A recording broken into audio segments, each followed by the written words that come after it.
Hi, good morning guys. What I have with me is actually the WFA101 vacuum device that you can install onto your underwater housing if you actually have a M16.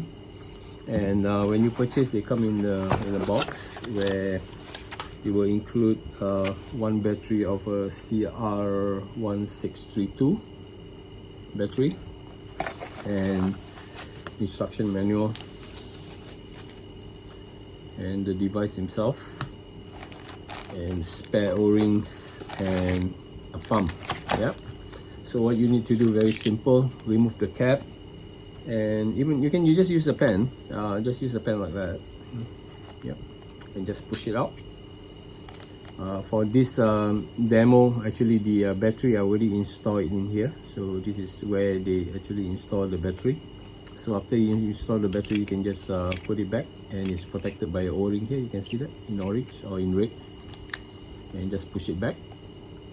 And one thing that I wanted to show to you, that before you do this installation, there is this extender M16 that some housing you may need it. I think if I'm not mistaken, we find came with 2 different types or 3 different types of this extender that you have to for me, for this instance, I have to plug it in, because what happened is that if I use direct, I will not have a space to mount this vacuum device, because what happened is that in between here there is something that protruding out here, the part of the body. So because of that, I actually have to extend it out before I be able to use this.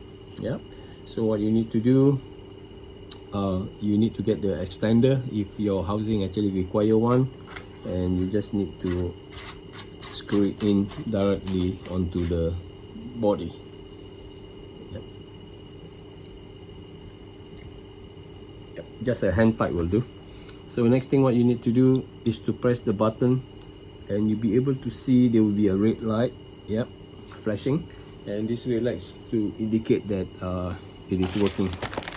So remove your pump, put it onto the vacuum device, and just pump it, and you'll be able to see that it's red and green, constantly changing, blinking. So once it's in green, that means the pumping is fine. And I would advise that just to do the 15 or 30 minute pre-dive check before you submerge in the water. So another thing is that once you do that, when it's green, after 15 or 30 minutes, I would advise put back this cap. Yeah, because that can cause flooding, and it was protected by an o-ring here. So I would recommend do not forget to put back the cap. Yeah, because there is a flooding happen because people forget to put a cap. Right, and that's all I have for today. Thank you.